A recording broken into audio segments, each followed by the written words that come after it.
Hi all, இன்னைக்கு நம்ம என்ன பார்க்க போறோம்னு பாத்தீங்கன்னா ஏரி சிங்கி பத்தி தாங்க பார்க்க போறோம். ஏரி சிங்கியோட பெனிஃபிட்ஸ் என்ன, நிறைய என்கொயரிஸ் கேட்டிருந்தீங்க அண்ட் அவைலபிளான்னு கேட்டிருக்கீங்க. சாய் ஸ்டோன்ஸ் அண்ட் ஜிம்ஸ்ல ஏரி சிங்கி அவைலபிள் இருக்குங்க. வேணுங்கிறவங்க நீங்க புக்கிங் பண்ணிக்கலாம்.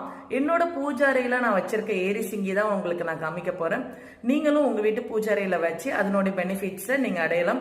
ஏரி சிங்கி யூஸ் பண்றதுனால பாத்தீங்கன்னா பாசிட்டிவ் வைப்ரேஷன்ஸ் இருக்கும். வாழ்க்கையில ஏற்றத்தை தர்றதுக்காக தான் நம்ம ஏரி சிங்கி யூஸ் பண்றோங்க. போய் பார்க்கலாமா ஏரி சிங்கி எப்படி இருக்குன்னு? இதுக்கு பேர் தாங்க ஏரி சிங்கி. இந்த ஏரி சிங்கி எதுக்காக பயன்படுத்துகிறாங்கன்னா வாழ்க்கையில் ஏற்றம் தரத்துக்காக தான் பயன்படுத்துறது. நிறைய விஷயங்கள் பாசிட்டிவாக நடக்கும். நம்ம எதுக்காக ப்ரே பண்ணுறோமோ அந்த விஷயங்கள் ரொம்ப சக்ஸஸ்ஃபுல்லாக கொடுக்கும். நம்ம க்ரோத் லெவலுக்கு ரொம்ப ரொம்ப ரொம்ப ரொம்ப சப்போர்ட்டிவாக இருக்கும் இந்த ஏரி சிங்கி. இது மேல் நோக்கி போகிறது ஏரி சிங்கின்னு சொல்லுவாங்க, கீழ் நோக்கி வர்றது இறங்கி சிங்கின்னு சொல்லுவாங்க. ஸோ ஏரி சிங்கி தான் இது நம்ம கிட்ட இருக்கிறது. இது பாசிட்டிவான வைப்ரேஷனுக்காக நம்ம நிலவாசல்லையும் கட்டலாம், நம்ம பூஜாரையிலையும்